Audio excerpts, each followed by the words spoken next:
ಹೆಸರುಘಟ್ಟದ ಬಳಿ real estate ಉದ್ಯಮಿಯೊಬ್ಬರನ್ನ ಕೊಲೆ ಮಾಡಲಾಗಿದೆ. ಬಿಳಿ ಜಾಜಿ ರಸ್ತೆಯ ಬಳಿ ಉದ್ಯಮಿಯ ಕೊಲೆ ಪ್ರಕರಣ ಇದು. ಕುದೂರಿನ ಲೋಕನಾಥ್ ಸಿಂಗ್ ಕೊಲೆಯಾಗಿರೋ ಉದ್ಯಮಿ ಅಂತ ಗುರುತಿಸಲಾಗಿದೆ. ಶಾಸಕ ಬಾಲಕೃಷ್ಣ ಆಪ್ತ ವಲಯದಲ್ಲಿ ಈ ಉದ್ಯಮಿ ಗುರುತಿಸಿಕೊಂಡಿರುವ ಮಾಹಿತಿ ಲಭ್ಯವಾಗ್ತಾ ಇದೆ. ಸಂಜೆ ಸ್ನೇಹಿತರ ಜೊತೆಯಲ್ಲಿ ಎಣ್ಣೆ ಪಾರ್ಟಿಯಲ್ಲಿ ತೊಡಗಿದ್ರು ಲೋಕನಾಥ್. ಈ ಸಂದರ್ಭ ಜೊತೆಯಲ್ಲಿದ್ದವರೇ ಅವರನ್ನ ಹತ್ಯೆ ಮಾಡಿರುವಂತಹ ಶಂಕೆ ವ್ಯಕ್ತವಾಗಿದೆ. ಲೋಕನಾಥ್ ಮೇಲೆ ಹಲ್ಲೆ ಮಾಡಿದಾಗ ತೀವ್ರ ರಕ್ತಸ್ರಾವ ಉಂಟಾಗಿದೆ. ಈ ಸಂದರ್ಭದಲ್ಲಿ ತಪ್ಪಿಸಿಕೊಂಡು ಹೋಗುವ ಪ್ರಯತ್ನಕ್ಕೂ ಕೂಡ ಮುಂದಾಗಿದ್ದಾರೆ. ಆದರೆ ಅವರನ್ನ ಹಿಂಬಾಲಿಸಿ ಮಾರಕಾಸ್ತ್ರಗಳಿಂದ ಕೊಚ್ಚಿ ಕೊಲೆಗೈಯಲಾಗಿದೆ. ಸೋಲದೇವನಹಳ್ಳಿ ಬಿಜಿಎಸ್ ಲೇಔಟ್ನಲ್ಲಿ ನಡೆದಿರುವ ಘಟನೆ ಇದು.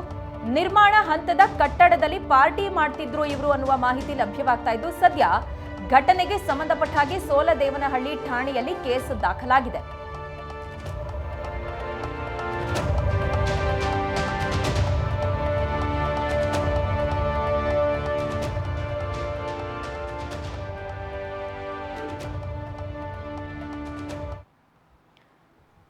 ದೃಶ್ಯದಲ್ಲಿ ಗಮನಿಸ್ತಾ ಇರುವಂತಹ ನಾವು ನೋಡ್ತಾ ಇರುವಂತದ್ದು ಕೊಲೆಯಾದಂತಹ ಉದ್ಯಮಿ ಕುದೂರಿನ ಲೋಕನಾಥ್ ಸಿಂಗ್. ಶಾಸಕ ಬಾಲಕೃಷ್ಣ ಆಪ್ತ ವಲಯದಲ್ಲಿ ಈ ಉದ್ಯಮಿ ಗುರುತಿಸಿಕೊಂಡಿದ್ರು ಅನ್ನುವ ಮಾಹಿತಿ ಲಭ್ಯವಾಗ್ತಾ ಇದೆ.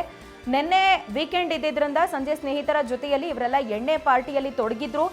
ಈ ಸಂದರ್ಭ ಜೊತೆಯಲ್ಲಿದ್ದವರೇ ಅವರನ್ನ ಹತ್ಯೆ ಮಾಡಿರುವಂತಹ ಶಂಕೆ ವ್ಯಕ್ತವಾಗ್ತಾ ಇದೆ.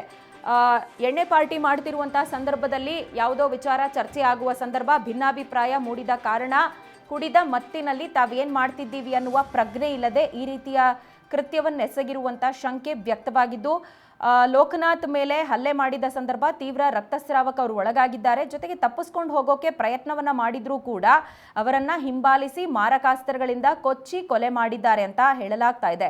ಸೋಲದೇವನಹಳ್ಳಿಯ ಬಿಜಿಎಸ್ ಲೇಔಟ್ನಲ್ಲಿ ಈ ಘಟನೆ ಆಗಿದ್ದು, ನಿರ್ಮಾಣ ಹಂತದ ಕಟ್ಟಡದಲ್ಲಿ ಇವರೆಲ್ಲ ಪಾರ್ಟಿ ಮಾಡ್ತಿದ್ರು ಅನ್ನುವ ಡೀಟೇಲ್ಸ್ ಲಭ್ಯ ಆಗ್ತಾ ಇದೆ. ಸೋಲದೇವನಹಳ್ಳಿ ಠಾಣೆಯಲ್ಲಿ ಈ ಕುರಿತಂತೆ ಪ್ರಕರಣ ದಾಖಲಾಗಿದೆ.